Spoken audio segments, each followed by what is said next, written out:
Hi and welcome. This is Scott Molloy from youtube.com/ThankYouWhiteKnights. I've got two uh, great people here. I think they're white knights, so that's why I'm interviewing them. We've got Bill Wood, um, well, Bill BROCKBRADER is his real Thank name, you. and Eva Moore. And I'm not showing myself because you don't need to see me. You know what I look like. And okay, we'll get straight into this. I watched your two interviews on Project Camelot, and I was really, well, three interviews, and then was very inspired. And your message basically really resonated with myself and my soulmate, Angela, here in Florida, who I've been living with for a year and a half, and got married on 12/21/2010. Is that an interesting date? Anyway, It will be this year. Hell of yeah, an it does. anniversary party. Just, but you two also have a great story of how you met, but I want to go into that just a little bit after this. Hell, we just fell in love telepathically. It's no big deal. Um, like I emailed you about 10 hours after that third one. I was actually going to email you after the second one and donate, because we basically loved your message. The whole doom and gloom thing is BS, and this timeline 2 is just the Illuminati's wet dream, and we've Hmm. got nothing to worry about. And you had some secret future information or something really good's going to happen in the future, and we were like, what's going to happen? Um, but anyway, so I emailed you after that third interview, about 10 hours after it, and asking, how do I donate to you? And then you got back, you told me how to donate it to you. Then I thought, I'll ask you for an interview. That was before your Lisa Harrison interview, Hmm. which I watched also, and that was fantastic. And I've also shared all your other stuff that I've been able to find. But anyway, now, but I felt like after those first three interviews that you had a lot more to share, both of you, and Yes. that's all I need to say. Let's not dwell on the negative. And but we do love her for what she has done. Um, True. we yeah, and let's leave it at that, like Lisa said. Oh, Eva, I can't hear you, Eva. Have you got yourself muted? I did. I had muted Okay. myself. Sorry. I said Heavy breathing or something. no. I just had said thank you to Carrie again for You didn't want to creating want her to hear it. creating the space for Yeah, Bill to have an initial forum to come forward. yeah. So Um, yeah. So, and from that point of love, do we let's want to move talk forward. about us? Do you Yes, want us to talk definitely. about That's us? that's what I wanted you to start off with was how you two actually met, because I love to hear about that, and I'm sure a lot of other people would, because I don't think there's been any video footage of that yet. How you Nope. actually met. Okay, Eva, you tell this story better than anybody, so it's all you, baby. Okay. So basically, I had been given about 3 months off, paid, um, with an option to go back to work, kind of thing, and some time to do some soul searching, which I took very much to heart and really wanted to make it count. And as well, during that 3 months, my father ended up getting quite sick, going into intensive care and passing away. So, you know, this time was very intense. And for some reason, I was just pulled into this research around consciousness and what is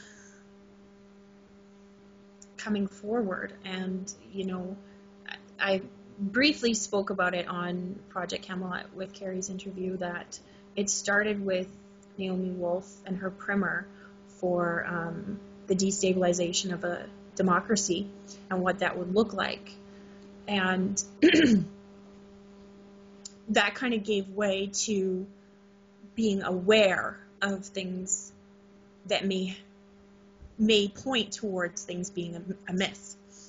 And that just created the perfect path for me to dive into mind control and understanding, Tavistock and the origins of mind control from, the end of World War II, being bridged through Project Paperclip into the United States, as well as combining the research that was gained from Japan, that they, in agreement for whitewashing Japan's image, would take the Unit 731's experiments that they did on humans and agree to make Japan look rosy and shiny.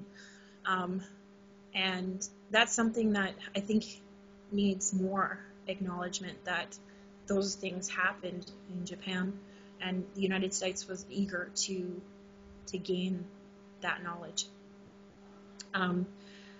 From there, it's kind of morphed into every facet of society. It started as an original trauma-based methodology that would capitalize on trauma between the ages of 0 and 6.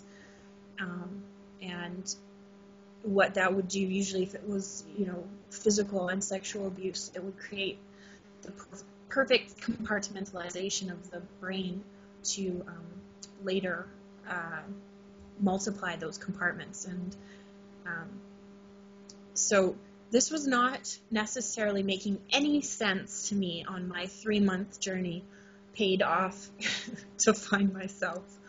And it was really hard for me to trust that this was where I was supposed to be, but I did, and I just listened to that internal guidance system that said, over here, over here, over here, over here.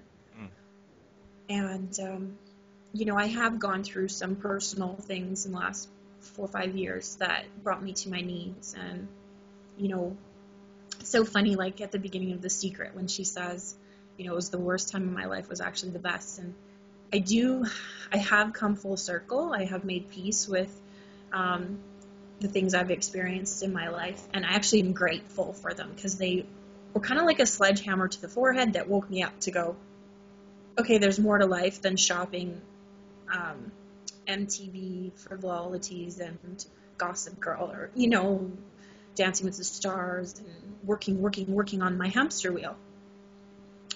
And it really made me get in touch with the earth and why society operates on such an unconscious level, and why that seems to be the norm, and why we gloss over atrocities and just keep going. And those are issues very close to my heart. And so, the last 4 or 5 years have consisted of me searching for not only role models, but methodologies for healing. And White Wolf made a comment about, in our last interview with David Corso, White Wolf made a comment about mind control affecting you in a way that you have like pieces of yourself floating that you have to reclaim. And actually, I was date raped, and I'm lucky because it wasn't as nearly as bad as what it could have been, and a lot of people go through. But it really did feel like that, where I was searching for myself, like in the ether, like in the atmosphere, like a part of me, of the me I knew, would float by, and I'd be like, ah, okay, and I'd be like a puzzle piece and put it back together. And so, that led into holodynamics. And holodynamics is, a really great methodology that allows you to scientifically prove how to view consciousness. And I found it very, very, very helpful. And also not applicable to anything until I met Bill. Until I met Bill and understood that, like, there's the personal, the micro, and there's the impersonal, macro. And in order to get out of your personal triggered reaction, you have to go into something we call superposition, where you're like 1 foot in and 1 foot out. So you're not giving up, and you're not so detached that you're not in the game, but you're not so in the game that you're triggered. And so I had been studying this for the last 5 years. And, these 3 months off of learning about mind control was a very confusing time for me. And I made that comment in David Corso's interview about how it's Christmas and nobody wants to hear about mind control. Well, it's a hard journey for an everyday person that is, going through their awakening process to be so aware and yet be surrounded by their loved ones that may or may not be at the same place in time in their awakening. And how do you not talk about something so atrocious and so, the very root of human atrocities and human crime against humanity? How do you not talk about that? And yet there's this, in between phase of how do you bridge from being unconscious and awake and creating the opportunity to link. And so I think through my personal journey, when I saw someone like Bill come forward, and thank God, like I had said, I just come across Kay Griggs' 1998 interview and her documenting her then husband's experience in mind control and the military. I could see the totality of what he had gone through and what courage he was bringing. But then also, because of my holodynamics and my understanding of the holographic principles of life, I understood that just in his very being capable to overcome his personal resistance to facing and owning his humanness openly and wanting to make it worth something, that he had done something wrong, admitted it, but wanting to make it worth something now. That to me spoke volumes. And I think I just wrote him the very first day. It was there's a little bit of backstory. We can go backwards after, but I just wrote him and said, thank you on behalf of humanity, which is not unlike a bazillion of emails that he's gotten. This is Bill. Yeah. Yeah. And thanked him wholeheartedly for his courage and his capacity to own being human and demonstrate transformation on behalf of society, because there's so many people out there that are so scared that they've done these things that are wrong. And, they're scared that it's going to be used against them. Yeah. So, they just are frozen. They're frozen. It's like fight, flight, or freeze. And they go into a place where they are so scared that they won't talk about it. And that is a shame, because just because they've made mistakes, it shouldn't inhibit them learning from them and moving forward and making it count. And that's really what I see on behalf of the collective Bill has done. Because if you think about things in a holographic perspective, if you take a large holograph in a crystal and you smash it and you have all these little pieces, if you pick up one piece, you'll see in one piece the same image that was in the big picture, right? Before it broke. Yeah. And that's kind of, so as Bill is personally transforming in this little shard of a holograph, the big picture is also transforming, because they're connected, the micro and the macro. And usually chaos organizes in the micro first and ripples out. So that's, it goes back to what Gandhi said about being the change you want to see. And, there's lots of other, belief structures that say do the inner work. Do the inner work and the external world will shift. Power and of that's one. why. Sorry? The power of one. Change always begins with one person. Yep, yeah, the law of one. Yes.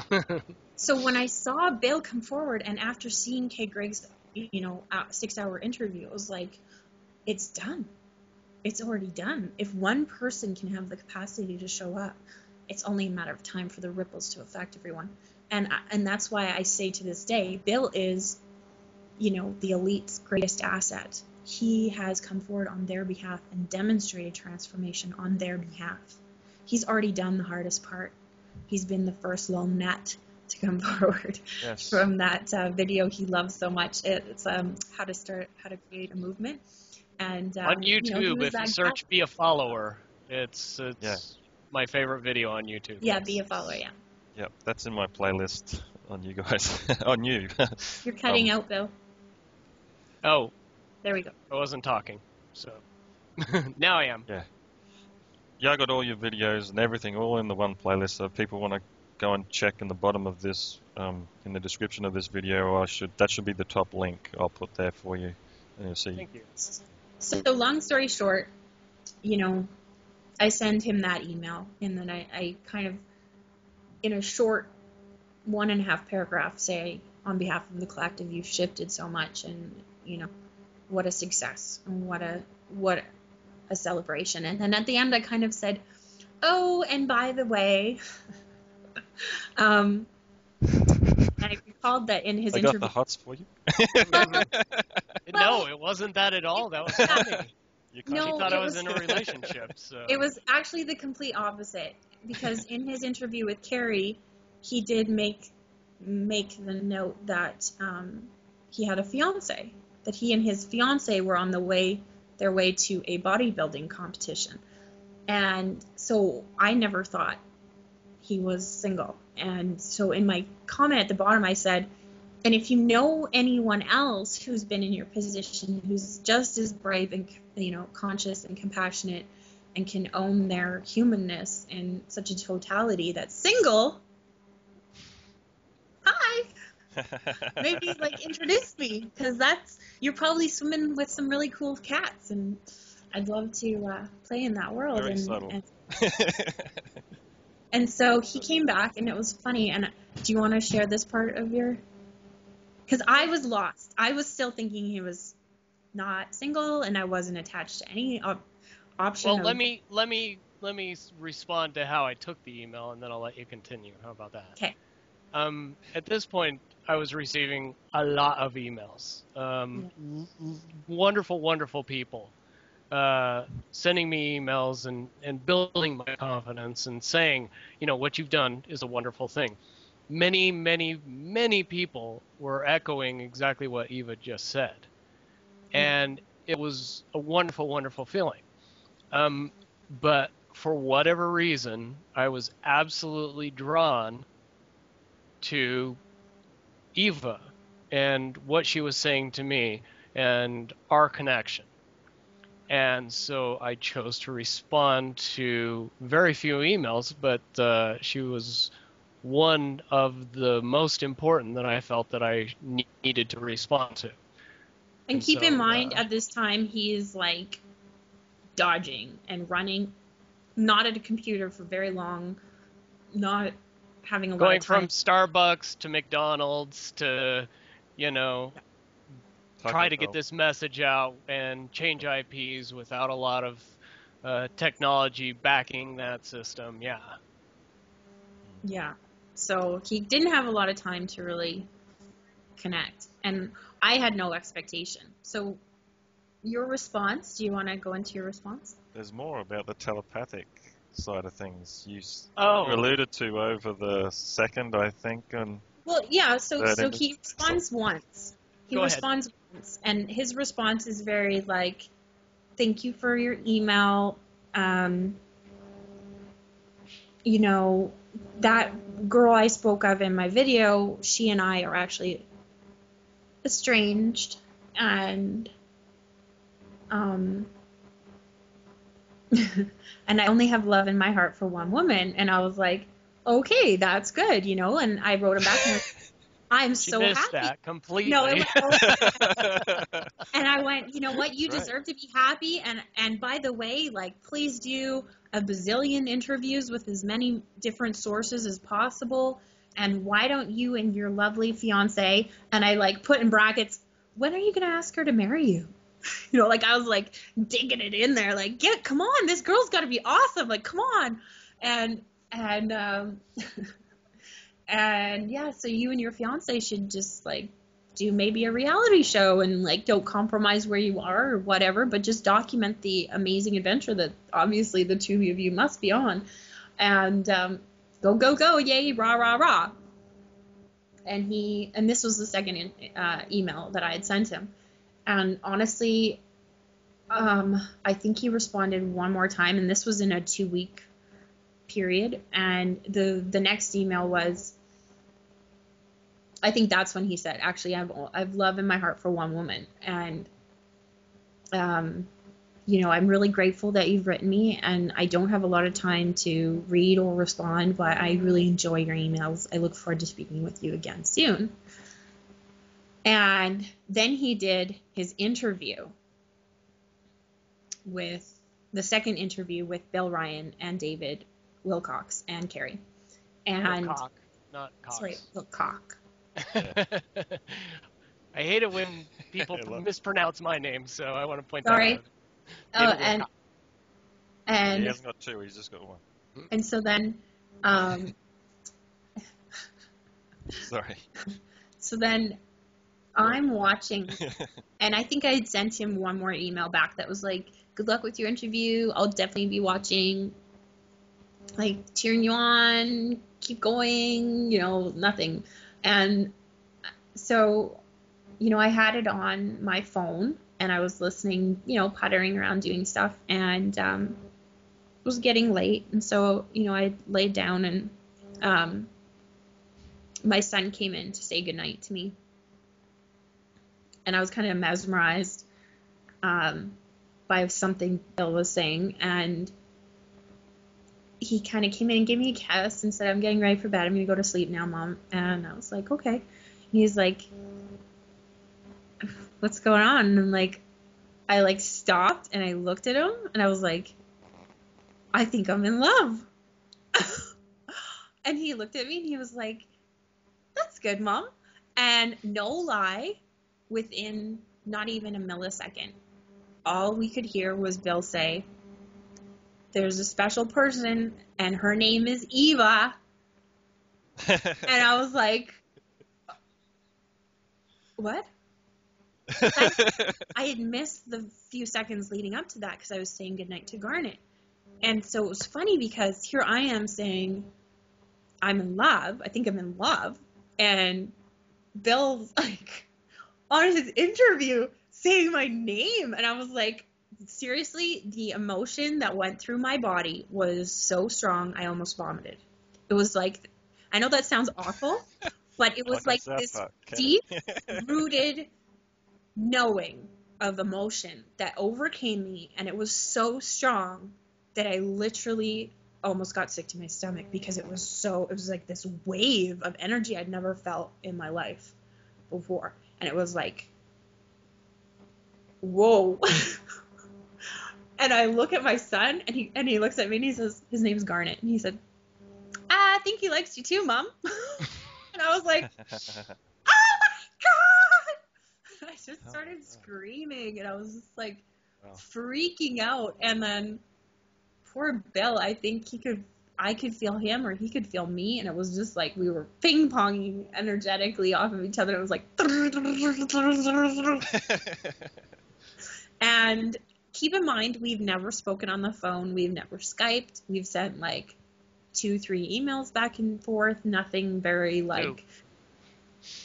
nothing very, you know, direct or. Certainly nothing intimate. No. And it was like this whammy, whammy. And both of us were just like, and poor Bill's trying to do this interview, and he's like, but I mean, you know what? Isn't that the most amazing example of what he's actually talking about? And, you know, as some people might find that frivolous, I don't. I think that it is the biggest indicator that you're on the right path when you can, you know, have 3 months off paid and be diving into mind control for no real reason of unknowing. And yeah, everything I did prepared me for meeting the love of my life. And like, it was in a way that I never would have seen coming. And for him to take such a risk and leap of faith after, you know, he had told the people closest to him I'm going to do this, and I'm probably going to, be not available for a while. And none of them really understood or got it or supported him openly, and for him to do it anyway and be rewarded with finding someone who gets him without even ever talking to him. Like, isn't that the most beautiful, wonderful thing you could ever imagine? For somebody to have overcome all of their fear, to be in alignment with a twin flame or their partner that they're supposed to be with, and makes it all worth everything they've struggled through. And, That's why I wanted to start off with this. Yeah. Because it's a big thing. Love It is is. the answer. It is.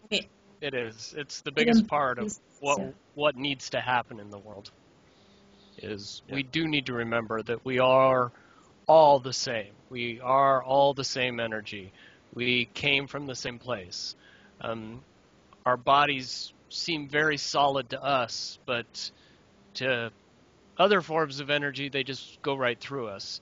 And we're just of the density that we are now. But everybody believes in their soul, and everybody believes that their soul leaves their body and goes someplace after they die. Well, that very much is true. But your soul is an important part of this life too, and I think most people forget that. But the backstory that Eva didn't tell was that I had been sensing this person in my life that was going to come. I hadn't met her yet, but she was out there, and I was going to find her. And when I first connected with her, I wasn't really sure, but it didn't take very long for me to figure out that she was definitely the person that I've been feeling for years. And she was my little cheerleading section, and I just never met her yet. Mm-hmm. And when we connected, especially during the interview, I had no resistance to do anything except shout it out. And so I went with my heart, and it's not a coincidence that we were talking to each other during that time, even though we were physically separated by a lot of distance and never having communicated physically before. It just screamed to me that my premonition on the subject was 100% correct. And it's not just my premonition. I've actually had other people in my life tell me that it was coming. And it makes me feel like absolutely wonderful that now I don't have to wait anymore. And so it is truly just an absolutely brilliant feeling to trust in faith so much and be rewarded so perfectly. The other thing, the backstory for me is on January 17th, which was the day I actually saw Bill's first interview. And I know this sounds silly, but it's true, and it's something that means so much to me. I had made a decision that I was ready for my twin, and I did some cleanup in my personal life, and then I wrote on my Facebook wall. I just watched this really awesome interview. Was like the Tesla convention that Ralph Ring gave, and it was like a 3 or 4 part YouTube series of him talking about his life and his life with his wife and the house they built and the spaceship that he had created that he then inserted a crystal into, that he was able to do, in fact, vibrationally time travel. And I was like, okay, you are the sweetest, most wonderful man, Ralph. I would like to meet someone like you. So I posted his video on my Facebook wall, and I was like, Nerdio, oh Nerdio, wherefore art thou? who wants to build a spaceship with me? And I had like basically called Bill out, and it was that night that I saw his video. And the funny thing is, and this is why this is important,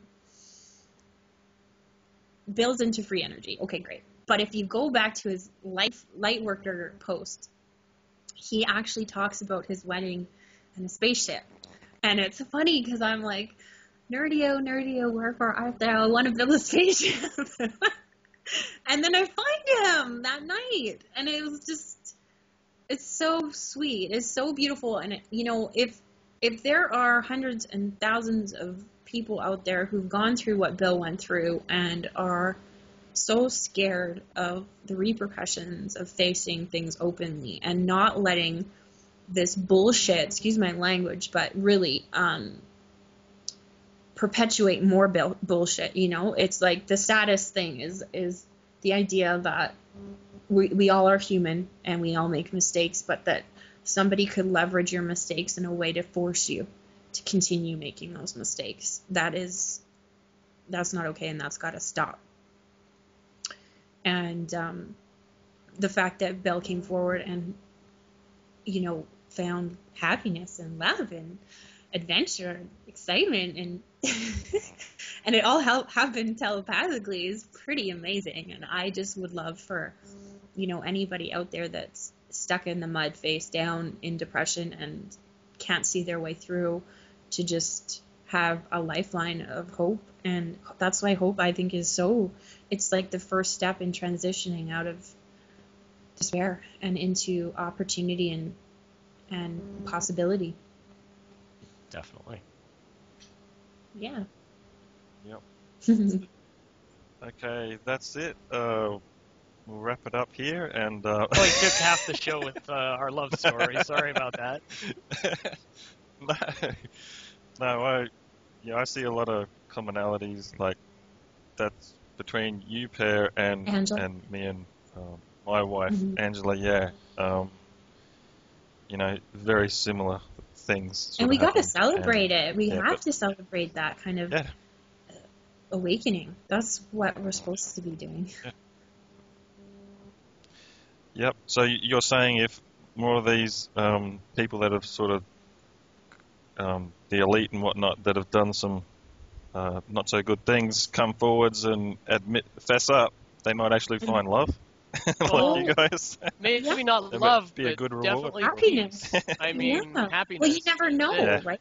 It could be Right, anything. you're always in fear. You're always worried about getting caught or getting outed, or you're, you know, the skeletons that are loaded in your closet, you know, being shown to the world. If we could just accept that everybody has their skeletons, and that, you know, if we could all work together to accept that everybody's closet exists, everybody has skeletons in them, and if we let that go, what we could do as a race, we could literally transform the world by saying, you know what, if you forgive me, I forgive you. Well, and like, if you look at it from a holographic principle, the fact that that we're all one, and really none of us get away with anything anymore, because with the internet, we've all been made aware. Whether we want to face it or not, we all know what's going on. And